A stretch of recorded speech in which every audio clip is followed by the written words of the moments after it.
The morning of September 10th, 1898 was warm in Geneva. A woman in a black silk dress stepped out of the Hotel Beau Rivage and walked along the lakeshore toward the steamer that would carry her across the water to Montreux. She was 60 years old. She walked quickly, as she always did, faster than her lady-in-waiting could comfortably keep up, and she carried herself with the upright grace of someone who had spent a lifetime being looked at. A man approached. He stumbled into her as if he had tripped. She fell. She got up, brushed herself off, apologized to her companion for the delay, and continued onto the boat. Only when the steamer pulled away from the dock did she lose consciousness. The corset they cut from her body that afternoon revealed a small puncture wound just below her left breast, no larger than a needle's prick. The file had been sharpened to a point. It had pierced her heart, and she had walked nearly 100 yards with it inside her, not knowing she was already dying. Her last words were a question. "What has happened to me?" She was Elisabeth of Austria, Empress of an empire that stretched from the Alps to the Carpathians, and the most photographed, painted, and obsessed over woman of her century. The world called her Sisi. To understand how she came to die alone on a Swiss lake, killed by an anarchist who had never even heard her name until that morning, we have to go back 6 decades, to a fairy tale childhood in a Bavarian forest, and to the moment a 15-year-old girl with knee-length chestnut hair was plucked from that forest and made into something she would spend the rest of her life trying to escape. She was born on Christmas Eve, 1837, in Munich. Her father was Duke Maximilian of Bavaria, a member of a minor branch of the Wittelsbach family, which had ruled Bavaria for 7 centuries. The Wittelsbachs were old, and they were strange. Genius and madness ran through them like a vein of ore through rock. Maximilian himself was the eccentric kind.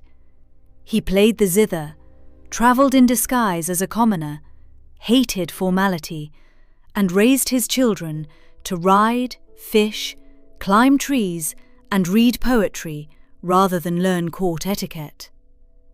Their home was Possenhofen, a modest castle on the shore of Lake Starnberg, a 40-minute carriage ride south of Munich. To the locals, it was simply Posse. The children ran barefoot in the meadows. They swam in the lake. Elisabeth, called Sisi by her family, had a pet pony she rode without a saddle. She was the second daughter of 8 surviving siblings, slim, quick, half-wild, and not particularly remarkable. Her elder sister Helena was the beauty of the family, the studious one, the one their mother had begun grooming, in the soft, patient way of 19th century mothers, for a great marriage. Sisi was the spare. Sisi was the daughter you didn't worry about.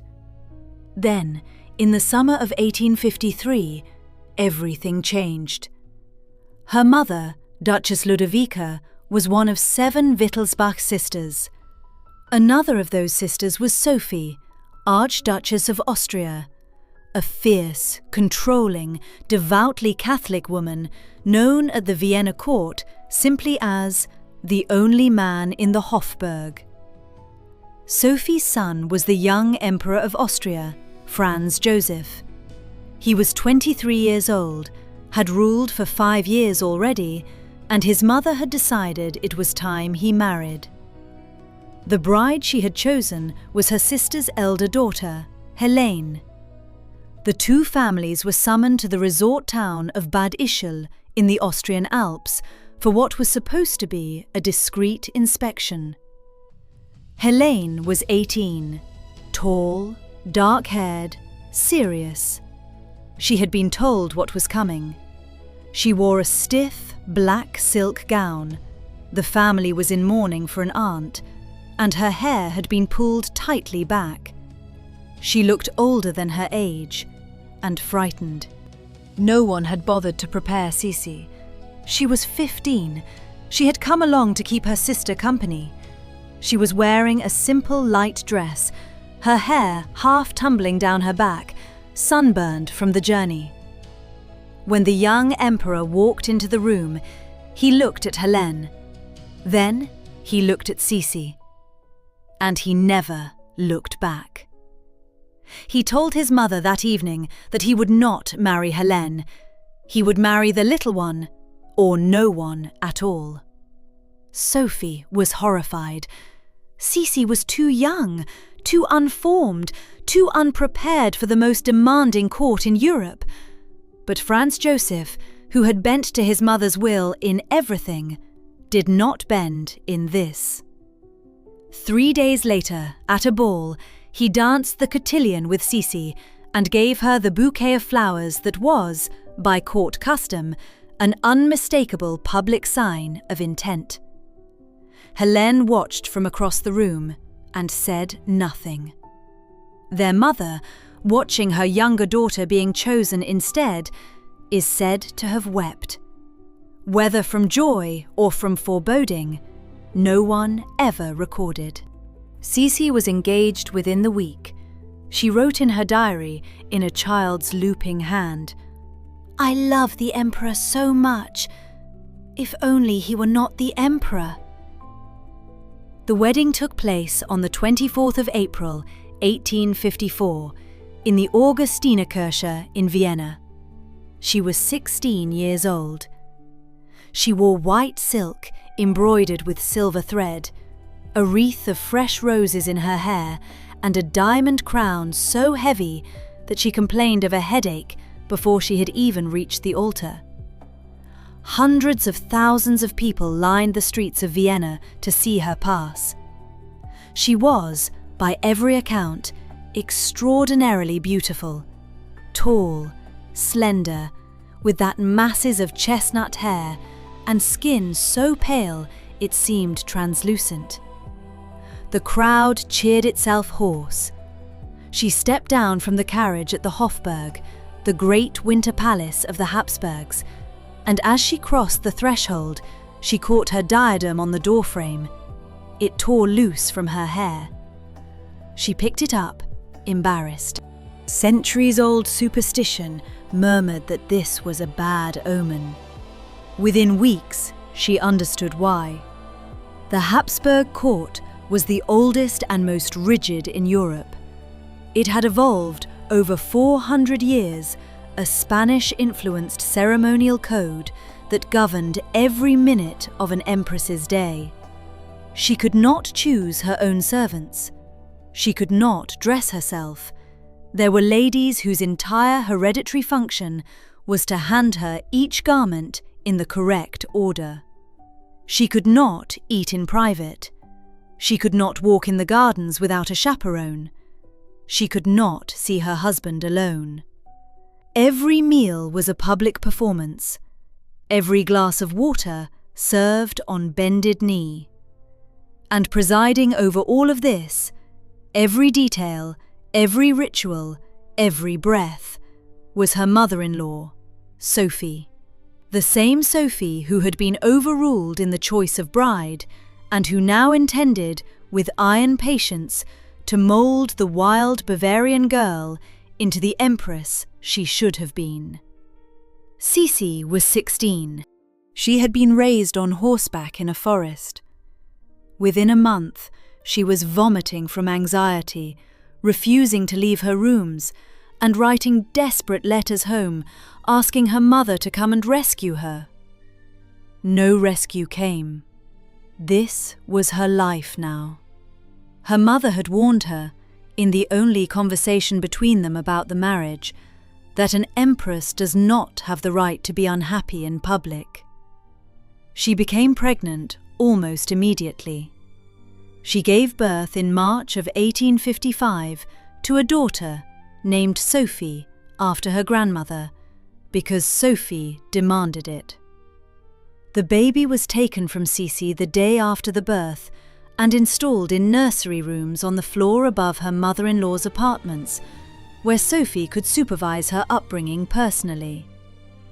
Sisi was permitted to visit. She was not permitted to choose the wet nurse, or the schedule, or anything else. The child was, in every meaningful sense, not hers. The same thing happened the following year, when she bore a second daughter, Gisela. And it would have happened a third time when she bore her son Rudolf in 1858, the long-awaited male heir, had something not finally cracked inside her 3 years earlier, on a journey to Hungary in 1857. She had taken her 2 little daughters with her on a state visit to Budapest. Both girls fell ill with what was probably typhoid fever, contracted from contaminated water. 2-year-old Sophie died in her mother's arms. Sisi was 19 years old. She had lost her firstborn, the child whose face she had barely been permitted to know, and she carried the guilt of that journey, the journey she had insisted upon against her mother-in-law's wishes, for the rest of her life. Something in her went silent. The Venetian ambassador, writing home that year, noted that the young empress had developed a habit of standing very still and looking at nothing for long minutes at a time, as if she were not in the room. She survived. She bore Rudolf. She did her duty. And then, slowly, methodically, she began to build a fortress around herself. She started with her body. She was already slender, but now she became something more than slender. She began a regime of exercise that would have exhausted a professional athlete. She rode for 6, 8, 10 hours a day. She installed gymnastic rings and a balance beam in her dressing rooms. Astonishing, scandalous equipment for an empress to use. She fenced. She walked at such speed that her ladies-in-waiting had to be replaced in rotation. She ate almost nothing. Broth, milk, oranges, the occasional sliver of meat. She had her waist measured every morning and refused to allow it to exceed 18.5 inches. By her mid-20s, she weighed barely 100 pounds at 5 feet 8 inches tall. Modern doctors looking at her routines have suggested, gently, that she may have suffered from what we would now call anorexia. Though to call it only that misses the point. Her body was the one thing in her life that no one else controlled. Sophie could take her children. Franz Joseph could take her freedom. But the empire could not tell her what to weigh. Her hair became the second front. Floor length, the colour of dark honey, so heavy that her neck ached from the weight of it. Its washing, with raw egg yolk and cognac, took an entire day, once every 3 weeks, during which all appointments were cancelled. The combing took 2 hours every morning, performed by her hairdresser, Fanny Angera, the only servant who became something close to a friend. Sisi would read Greek poetry while Fanny worked, and afterward, Fanny was required to present, on a silver tray, any hairs that had come loose. Each one had to be accounted for. To lose hair was, in Sisi's private mythology, to lose strength. And then there was beauty itself, weaponized as another kind of armor. She slept with raw veal masks strapped to her face. She bathed in warm olive oil. She wore tightly laced leather corsets to bed to maintain her waist. She forbade portraits to be made of her after the age of about 32.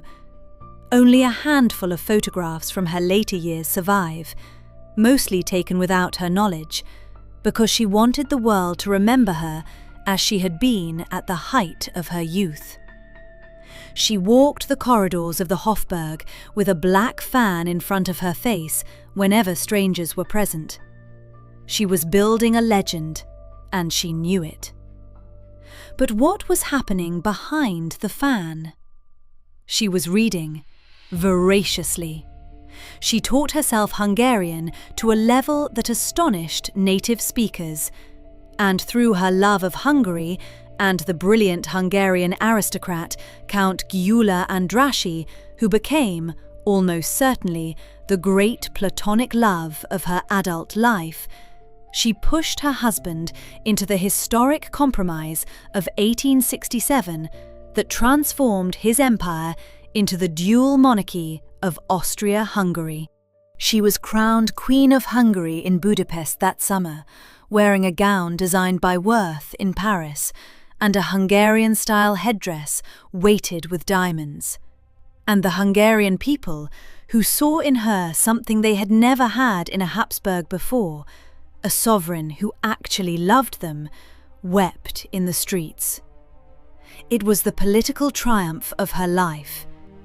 It is also one of the very few moments when she appears, in photographs and letters, to have been genuinely happy. She learned modern Greek and translated Shakespeare and Heinrich Heine into it. She wrote poetry, thousands of lines of it, much of it bitter, much of it strange, addressed to a future reader she imagined 100 years after her death, because she believed her own century did not deserve to read her. She had the poems sealed in an iron strongbox and ordered that they not be opened until 1950. They are not great poetry, but they are unmistakably hers, and they are the voice of a woman who knew herself to be a prisoner. "I have awakened in a dungeon," she wrote, "with chains on my hands, and my longing grows ever greater, and freedom, you that have turned from me. I have awakened in a dungeon, and the chains are on my hands." She travelled, constantly, compulsively. From the late 1860s onward, she was almost never in Vienna. She had a villa built on the Greek island of Corfu, a fantasy palace called the Achilleon, decorated entirely around the figure of Achilles, the doomed Greek hero, beautiful and angry, killed by an arrow from behind. She hunted in Ireland and England, where she was acknowledged to be perhaps the finest horsewoman in Europe. She rode to hounds with reckless abandon, taking jumps that men twice her age refused. She sailed on her yacht, the Miramar, for months at a time, ordering the captain to take her into storms because she found the violence of the sea calming. She visited Madeira, Algeria, Egypt, the south of France. She walked, she walked, she walked, 20, 30 miles a day in any weather until her companions begged for mercy. What was she running from? A marriage, partly. Franz Joseph adored her. There is no doubt of that. His letters survive, hundreds of them, addressed to "my beloved angel." But he was a man of duty, of paperwork, of 7 o'clock breakfasts and military uniforms. He woke at 4 in the morning to work at his desk. He had no inner life he was willing to share with her, and she had only an inner life. They were two people who had nothing in common but a son and a throne. By her 40s, Sisi had quietly arranged for her husband to take a long-term companion, the actress Katharina Schratt, a warm, plump, unpretentious woman who could give Franz Joseph the comfort Sisi herself no longer could. Sisi befriended Schratt. She wrote her letters. She approved of the arrangement with what can only be called relief. She was running from Vienna itself, from the court of Sophie, who finally died in 1872, freeing her at last from the grip of her great enemy. But by then, the damage was done, and the habits of escape were too deep to break.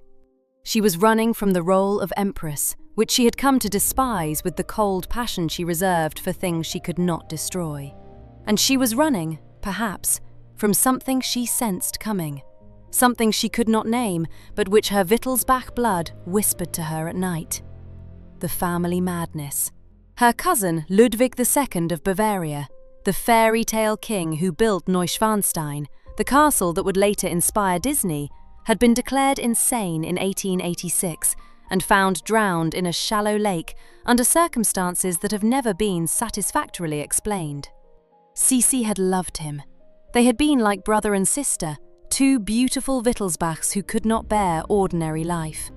When she heard of his death, she said only, "Now I have no friend in the world." And then, on the 30th of January, 1889, came the blow from which she did not recover. Her son Rudolf, the long-awaited heir, the moody, brilliant, melancholic Crown Prince of Austria-Hungary, 30 years old, married unhappily to a Belgian princess he had grown to hate, in love with a 17-year-old baroness named Mary Wetzera, took his lover to a hunting lodge called Mayerling in the Vienna woods.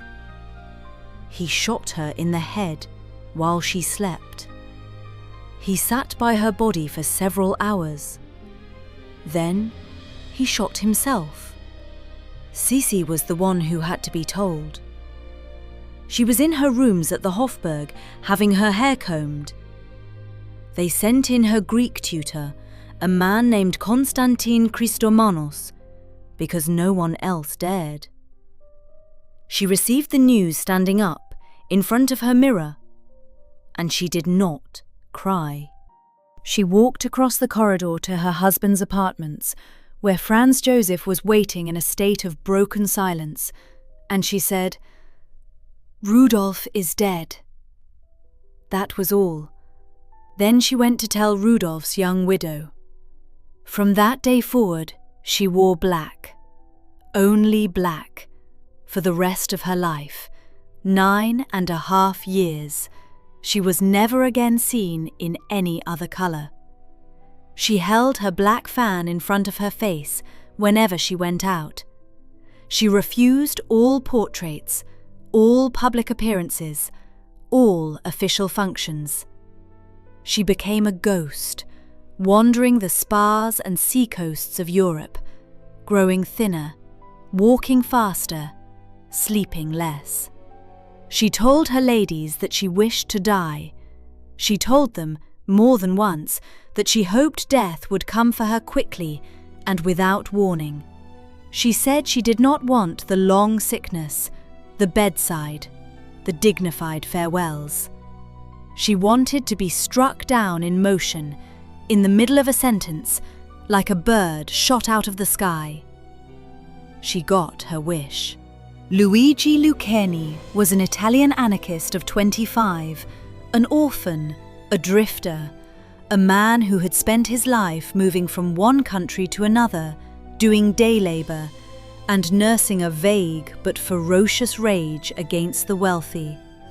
He had come to Geneva in September of 1898, intending to kill a French prince of the Orléans family who was rumoured to be visiting. The prince changed his plans. Lucchini, undeterred, read in the local paper that the Empress of Austria was staying at the Beau Rivage under the transparent pseudonym Countess of Hohenems. He didn't know much about her. He didn't have a gun. He couldn't afford one. He bought a small triangular file used by shoemakers and sharpened it to a point with a stone. He waited near the lakeshore the morning of the 10th. When she walked past, he ran at her as if he were going to embrace her, and he drove the file into her chest. She was buried in the imperial crypt beneath the Capuchin church in Vienna, beside her son Rudolf, in a tomb her husband would join 18 years later. Lucchini was sentenced to life imprisonment. Geneva had no death penalty, and he hanged himself in his cell 12 years later with the belt of his trousers. He said at his trial that he had wanted to kill someone important, anyone important, and that he had no particular feeling against the Empress as a person. She had been, to him, an idea. She has been, to almost everyone since, an idea. She became a legend almost immediately. In Vienna, they made films about her, beginning in the silent era. In 1955, an Austrian filmmaker named Ernst Marischka made a trilogy of saccharine, beautifully shot colour films starring the young Romy Schneider as a dimpled, laughing Sisi who falls in love with her handsome emperor and lives in a kind of perpetual springtime. Those films are still shown on German and Austrian television every Christmas. They are also a near-total lie. They show the wedding and the early years. They end before the real story begins. Schneider herself came to hate them. She could not escape the role, and the role had nothing to do with the woman. The truth is harder. Sisi was not a wronged princess of fairy tale. She was a woman of considerable intelligence and almost pathological sensitivity, trapped in a system that demanded of her things she could not give, and gave her, in return, nothing she could use. She was, by modern standards, almost certainly ill. Anorexia, depression, perhaps borderline traits, a touch of the Wittelsbach madness she so feared. She was also, by any standards, a person of real courage. She defied her mother-in-law. She championed Hungary when it cost her politically. She educated herself in 5 languages. She wrote thousands of lines of poetry no one wanted her to write. She refused in the end to be merely beautiful, merely ornamental, merely an empress. What does she mean now? She means, I think, the cost of being looked at. She was perhaps the first modern celebrity in the way we understand celebrity today. A woman whose image was reproduced and consumed and projected upon by millions of strangers who did not know her and could not have understood her if they had. Long before paparazzi, she fled them. Long before the cult of thinness, she was its martyr. She was Princess Diana a century before Diana. Beautiful, unhappy, devoured by an institution that needed her image more than it valued her life. She means the loneliness of marriages made for reasons other than love, even when love is somehow present. Franz Joseph loved her, in his rigid, paper and uniform way, until the day he died. It was not enough. It was never going to be enough. She means the strange grace of women who choose, when they cannot escape, to become unknowable. She gave up almost everything she might have given her century, her thoughts, her face, her presence, and locked them away in iron boxes and behind black fans. The world has been trying to pry her open ever since. She means, finally, that even at the heart of the most powerful empire in Europe, in the gilded centre of the most rigid court, a person could be entirely alone. Walking faster and faster along the shore of a Swiss lake. Walking, perhaps, toward the only thing she had truly wanted for the last 9 years. And when the file went in, just below her ribs, she did not even feel it. She straightened her dress. She apologized for the delay. She walked on. Whatever it was she had been running from all those decades did not catch her in the end. It met her on the path, quietly, almost gently, and she walked past it for nearly 100 yards before her heart understood that it had stopped. Her name was Elisabeth. The world called her Sisi, and of all the empresses who ever lived, she was the one who most successfully and most tragically refused to be one.